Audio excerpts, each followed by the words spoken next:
انا باجي اسطنبول بحس ان انا يعني محتاجه ان انا اكون بحب حد او حد بيحبني. اول ما برجع خلاص بحس ان ده كان شعور غلط. لو وقعت عادي ها ماشي. ما اعرفش اني هعيش كده. اول حاجه ان انا لازم اغير الاوتيل اللي انا ساكنه فيه لانه مش عاجبني خالص. هتقولوا لي غيرت ليه؟ كنت في مدينه الملاهي، جيت احجز ده كان فولي بوكت، حجزت ده يوم مؤقتا، جيت انقل بقى. المفروض 5 دقايق بس المطالع والمنازل ولا كأنها ساعة. الأوتيل التاني ما ينفعش أركب حاجة، لازم أمشي ماشية بالشنط على مطلع. موقف ما اتمنهوش لأعدائي. يعني بصوا الأوتيل أهو قريب الشارع ده بس تخيلوا بقى طالعين بشنطة كبيرة جدا. بس الحمد لله خلاص وصلت ومش هعمل كده تاني. وصلت بس مش مصدقة ان انا ريحت تقريبا 10 دقايق في 200 متر. الفكرة انا ما كانش فيه ولا تاكسي راضي يجي بيا لان انا كنت تحت وطلعت فوق بس، فده مش مشوار بالنسبة له. وانا مشيتهم محتاجة اكل بقلاوة دلوقتي. راضي انا غيرت الأوضة، يعني ما غيرتش الأوتيل. الأوضة دي احلى حاجة فيها. بصوا الفيو بتاع البلكونة، في مكان هنا تقعدوا، السرير اصغر شوية من التاني بس بصراحة بصوا المكان هنا تحفة. هما مش بيرضوا يفتحوا الشباك ده قوي بس الفيو رائع. يعني عملتوا فوتو سيشن هنا عند البلكونه دي، تبقوا شايفين بقى الشارع بتاع نشانتاشي تحفه. عارفين ان دي اكتر اوضه عجبتني بقى، يعني هو نفس الاوتيل بس بصراحه عجبتني الاوضه دي. بصوا لا فيها كده تحس ان هي الوانها والستايل بتاعها لذيذ والسرير صغير، انا لوحدي فمش محتاجه اكتر من كده، بس الديزاين بتاعها والوانها تحفه.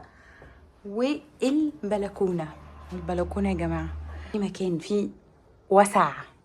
شكل الورود اصلا خطير. النهارده الدنيا مشمسه جدا في اسطنبول، الدنيا شمس جدا. خلاص انتوا حفظتوا المكان اللي انا قاعده فيه. عايزه اقول لكم يا جماعه ان الجو النهارده فجاه بقى مش برد، يعني انا لابسه كده بس عشان لو الجو برد شويه. انا كنت بلبس قد ده 3 مرات. فتعالوا اقول لكم بقى انا قررت اروح فين. النهارده هقضي اليوم لوحدي، عايزه اتبسط، مش عايزه اصرف كتير ومش حاطه اي خطه، يعني عايزه اتبسط كده يوم في اسطنبول عشوائي. اهم حاجه ان انا احط في دماغي ان انا مش عايزه اصرف كتير. فتعالوا نشوف هروح فين وهعمل ايه. الجو النهارده خطير. اسطنبول دي يا جماعه غريبه جدا. امبارح هوا رهيب، قبليها تلج، النهارده جو رائع، هوا لذيذ. انا متقله عشان عايزه اطلع على البحر، بس بجد هو الجو يعني بس تلبسي سويت شيرت عادي كده. فهي دي اسطنبول كل يوم بحاله. قلت بما ان الجو حلو مش برد قوي النهارده اروح كاراكوي. سندوتش السمك وحشني، كلته مرتين بس السفريه دي، ده وقت قليل جدا.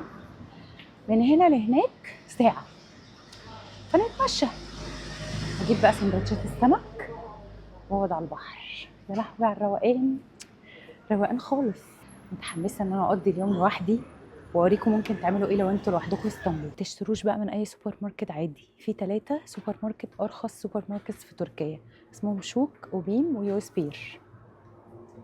سعرهم رخيص وفيهم كل حاجه وسعرهم رخيص جدا جدا جدا. بتاع ده في اسطنبول لما تيجوا لازم تجربوا ده، طعمهم تحفه. ده في ميكس وده طعمه تحفه. ده يو اس بير وده شوك. اشتروا بقى كل حاجه، يعني جيبوا كل حاجاتكم لو عايزين تعملوا فطاركم في البيت، واخدين اير بي ان بي واسعاره رخيصه جدا. طبعا عادي في مواصلات توديكوا لحد كاراكوي او تقسيم، بس انا متعتي ان انا امشي اتفرج على الشوارع واشوف الناس والمحلات واعيش الاجواء كده. كده كده متعتي في اي بلد ان انا امشي واستكشف البلد والناس، بس في اسطنبول اكتر خصوصا لو الجو حلو، اللي هو برد تلج مطر، ده عشقي. سوق المحلات دي بقى بتكون الاكل الرخيص المعمول للموظفين وللشركات، وجبات كامله اسمهم بوفيه. محلات البوفيه موجودين كتير جدا. البيدا والبورك حاجه اساسيه في الشوارع، وانتوا ماشيين بقى تجيبوا تاكلوا وتتسلوا. ده البورك ودي البيدا. قلت لكم ان انا هقضي اليوم لوحدي، بس في 2 اصحابي كلموني وقالوا لي ان هم رايحين ناحيه الاسيوي من اسطنبول. الناحيه دي انا بعشقها، شفتوهاش معايا قبل كده. تعالوا نروح نتفسح معاهم شويه ونشوف ناحيه الاسيوي. بجد الناحيه دي خطيره خليفه والناس جميله وكل حاجه تحفه، ونتفسح في كذا مكان ونركب العباره وبعد كده ارجع هنا تاني عشان انا بصراحه عايزه اكل سندوتش السمك النهارده. هتعديني؟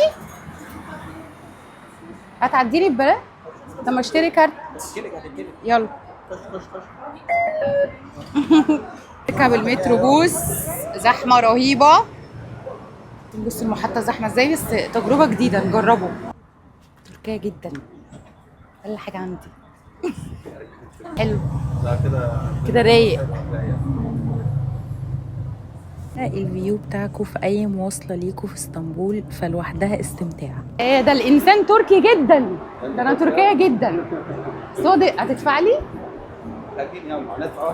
اه مش هدفع، اصل لا احنا بندفع واحنا داخلين وبندفع واحنا خارجين. اسطنبول كارت دوسي على كده، كلمة اسطنبول كارت. ده ماشي. ده بقى الخضرا ده. كاش ايه؟ Bu menüden İstanbul kart satın alabilirsiniz. دوسي اوناين. Kartınızı aşağıdan alabilirsiniz. يلا بسرعه اهو. ممكن تحطي تاني هنا وتشحني بقى، يعني هو في 40 ليرة دلوقتي. 40 ليره دول مش هيودوني في حته صح؟ يعني حط فيه شوية برضه، حط فيه 100 هنا ليرة ولا حاجة. حط هنا. İşleminiz yapılıyor. كام بقى؟ Lütfen حط فلوس تاني يعني. ماشي، حط فين بقى؟ نفس المكان، بس زقيها بقى، عدليها بس. خضرا اوناين. هنا يعني اوكي. طب işleminiz yapılıyor. Lütfen bekleyiniz. خلاص انا كده تمام. تمام اوكي. بس انت كده تمام. محدش يتكلم معايا اوكي؟ نركب باص والحياه ايه؟ ومعايا الكارت ومحدش يتكلم معايا. انتي مش انتي على فكره مش تركيه خالص، مش عارفه تنزل من الباص ولا تركب له. اول مره تركب باص. هو في ايه؟ ازيك يا كلبوب؟ ازيك يا كلبوب يا قمر؟ اتي هاي. اوتي.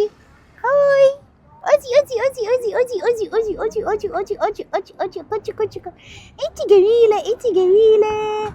على حسابك الكلام ده ولا احنا هندفع؟ لو هندفع اقول يعني. حتى هو جايب لنفسه على حسابه عشان هو جايب لنفسه. انت عاوزه ايه؟ يلا الحمد لله اللي تجيبه كويس طالما انت اللي دافع. بصوا دخلنا المكان ده بتاع هوت شوكليت، شكله رائع تحفه. بصوا عنده شوكولاتات، شكله جامد قوي قوي قوي. المكان لذيذ قوي يا جماعه ومختلف، يعني بجد مختلف. بصي دول تحفه، دول كانوا طالعين ترند قوي، الشوكولاته بالفاكهه دي. بصوا الليمون. وصلنا للساحل، وعايزه اقول لكم بقى ان الجزء الاسيوي حلاوته ان هو مش زحمه ورايق جدا. شكل الحمام دايما وهو بياكل كده بيحسسني كده بالخير وبالامان. يا واحده نو ريسك نو فن يا نو ريسك نو فن. ما نجرب، هيحصل ايه يعني؟ هقع، لو وقعت هنا مش هغرق. بس هتبهدلي بقى. بعرف اعوم يا عيب بقى. تيجي نشوف. شايف القطه عدت ما شاء الله.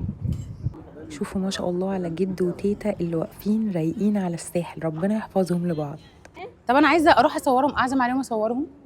بولي يعني انا كنت هقول لهم اصورهم، عشان كانوا عاجبين. 2 كبار عسل قوي بيحبوا بعض بيتصوروا، شكلهم خطير على البحر بقى.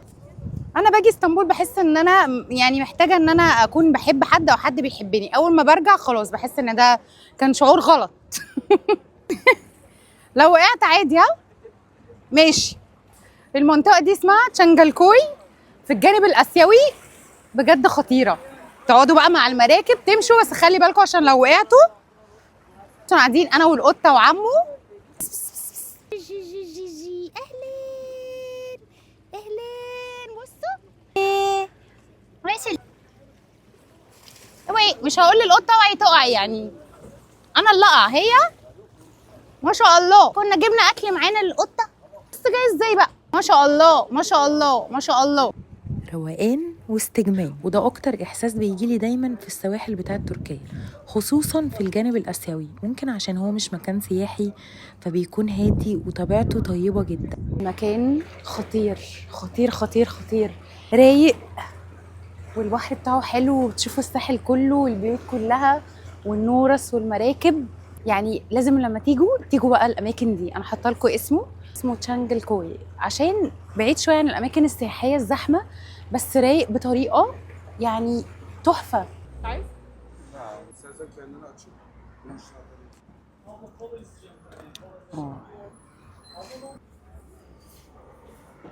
طبعا هنا بيبقى بالعشرة صح؟ يعني بعد العشرة كده تبتدي تحس ان انت كلت من دي. هو بيفضل يعمل لحد ما انت تقولي وقف. جميل ان هو كل شويه يقشر لك كده، تحس ان انت عايز تاكل 10. والله العظيم برافو عليك.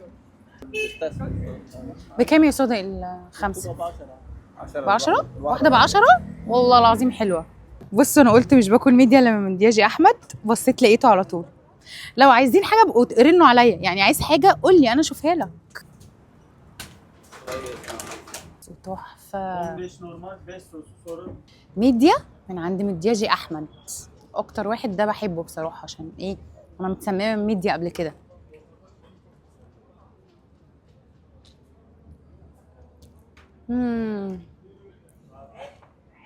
خمسة ده قليل بصراحه، بس انا عشان عامله حسابي اتغدى. ليمون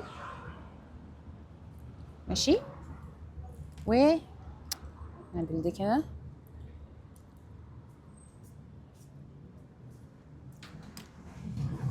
المفروض 25 35 دول سعرهم 80 ليرة. والله العظيم حلال، يعني حلال فيهم ال 80 ليرة عادي كده. خلص بس ال5 دول معاكم واقوم اجيب لي 5 تانيين. شوكوزاي والله العظيم رائع. ندخل نشوف لو الطريق ده ينفع نركب فيه السفينة في مرسى هنا. بجد يا جماعة الجو رائع رائع. نركب البتاع بجد؟ يلا هنركب. دي اوسط كده يوصلنا المحطه ان شاء الله يوصلنا بقى عشان نركب. حلو الجو جميل. بس دي محطتين الثانيه دي بيلار. مش معقول بجد. اشتروا كروت بقى بلاش الحركات دي. بصوا يا جماعه تحفه. خلاص احنا دلوقتي هنركب السفينه. نروح فين؟ سكودر. المحطه شكلها رائع رائع. تخيلوا تقعدوا في المحطه. بصوا الفيو بتاعكم. الفيو بتاعكم رائع. هو هنا رائع. المركب وصلت بقى، هنركب ونروح المحطه اللي بعديها. جنب ده. طيب تعالى هوريكم فيو حلو قوي. شايفين يا جماعه الجمال؟ والله انا ما اقدرش اصلا احط اي ايديت او اغير اي لون من الالوان دي.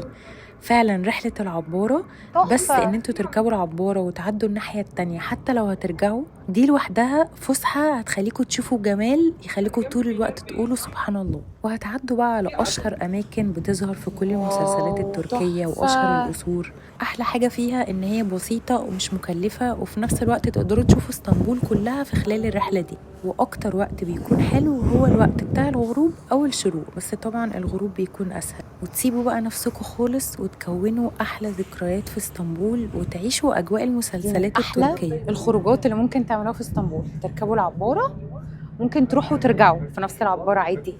تشوفوا بقى الساحل والبيوت والمراكب. وصلنا اسكودار بالعباره. المكان رائع. اسمه سكرين شوت عندكم موجود في كسكونجوك.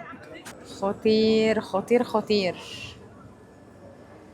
كالوريز في محلها. دلوقتي في كسكونجوك، دي جزء من اسكودار. المكان تحفه يا جماعه رهيبه. كل الكافيهات والشوارع خطيره خطيره خطيره. شكله تحفه. بقيت نايمين ازيكم. شكل الشارع اصلا بالاماكن رهيب. الحين عند مكان في بيوت ملونه كده كان نفسي اشوفها قوي، فرايحين له دلوقتي. والجو تحفه. الشارع ده تحفه. بصوا البيوت ملونه تحفه. بصوا اشكال البيوت. اشهر مكان في كسكونجوك عند البيوت الملونه دي. شكله تحفه. ناس بتيجي بقى عشان تتصور قدام البيوت دي.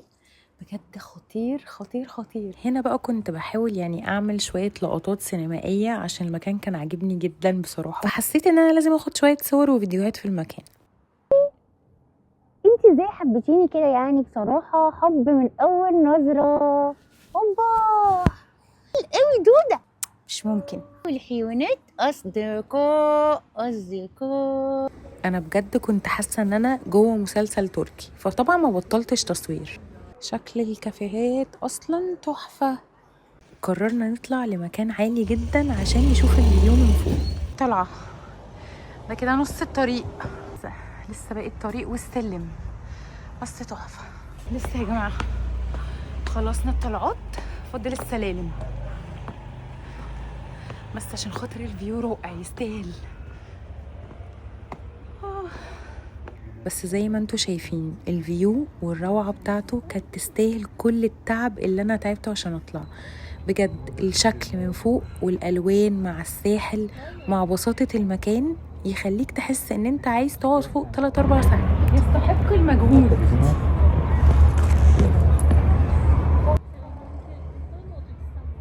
يا جماعة اكبر علم في اسطنبول. Neyiniz var? İçecekler. Nar taze mi acaba? Yok, şey var. وبعد ما اكلنا وصلنا للمكان ده. المكان ده بقى اعلى من المكان اللي فات، فبتشوفوا اسطنبول بقى في الوقت ده بشكل تاني، كلها انوار واشكال خطيره.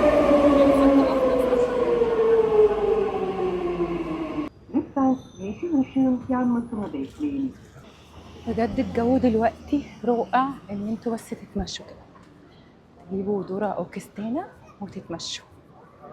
انا الصراحة بحب تقسيم اكتر في وقت الصبح او الغروب اكتر من بالليل، دلوقتي بيبقى لسه فاضي.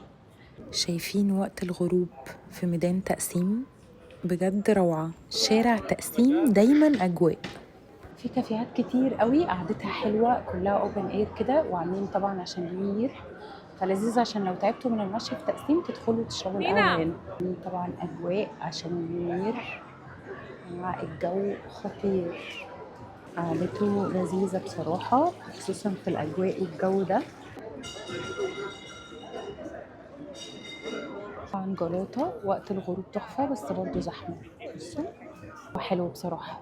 يعني أنا مرشحش تطلعوا بس تيجوا تتصوروا وقت الغروب، بصراحة مختلف رومانسي. انتوا لو نزلتوا من المنزل من تقسيم هتقدروا تاخدوا فيو لجلاطة تحفة بعيد عن الزحمة خالص. بصوا الشارع ده، خلصوا الشارع توصلوا هنا، بصوا تاخدوا احلى صور. هنا يا جماعه مفيش حد خالص، تقفوا تتصوروا براحتكم وتجيبوا جلاطه زي ما انتوا عايزين. هروح اجيب سندوتش السمك بس هطلع اكله بره على الساحل. الشارع ده مشهور بالشمسيه. بصوا السقف ده احلى واحد بيعمله، سعره 250 ليره. شكله مشهي بطريقه، حطوا عليه بقى كل التوابل دي، الليمون بحبه سبايسي. تنسوا اصلا مشاكلكم بعد ما تاخدوا الساندوتش ده وكبير. اصلا هاخدوه تيك اواي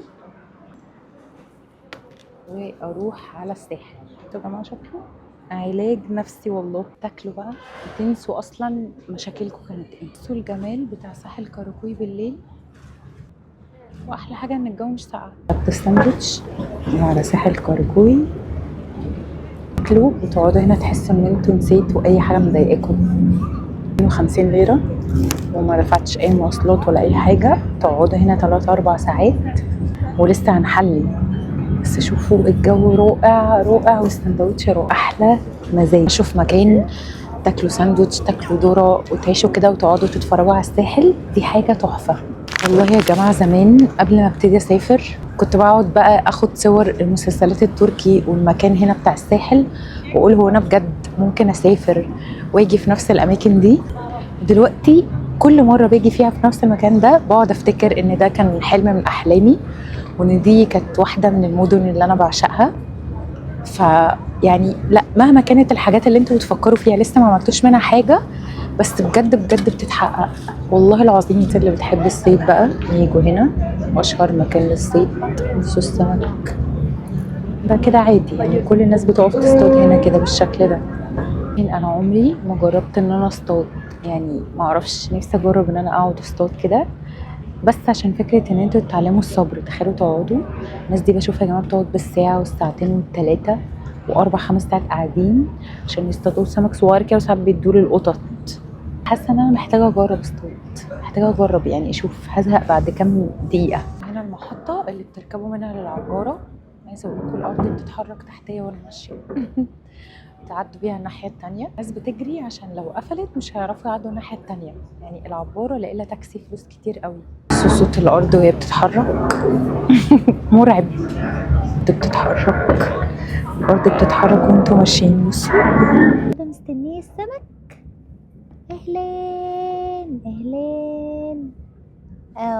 انا ريحتي سمك، انا عارفه.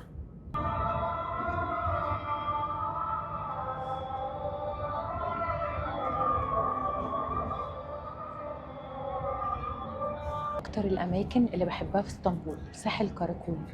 بجد فكره ان انتوا تقعدوا على البحر، تشربوا حاجه، تاكلوا حاجه، حتى لو هتجيبوا ذره تاكلوا ذره، تتفرجوا على المراكب وتقعدوا كده في الجو الحلو ده، والله العظيم بيخلي النفسيه. الطبيعه كده كده في اي مكان، انكم تقعدوا في طبيعه ده بيغير من نفسيه، حتى لو انتوا متضايقين جدا ومخنوقين من كل حاجه ومشاكل حاسين مش هتتحل، بس لما تقعدوا في جو كده بجد غصب عنكم نفسيكم بتكون احسن، حتى لو انتوا مصابين تبقوا متضايقين. البحر والهواء يخليكم مرتاحين. بجد الحمد لله على نعمه السفر، ويا رب كل الناس اللي نفسها تسافر تسافر، واي حد بقى بيتفرج على الفيديوز بتاعتي بيسافر بيقولوا لي، عشان بتبسط جدا بفرح لما بجد بتسافروا تمشوا على نصايحي او تروحوا الاماكن اللي بقولها لكم وتتبسطوا. مش مصدقه ان انا بقالي 12 ساعه في الشارع، لفيت اسطنبول اوروبي واسيوي، الجو مطر حر برد كله في نفس اليوم. عايزه اروح انام بس. يا رب تكونوا اتبسطتوا واشوفكم الفلوج الجاي.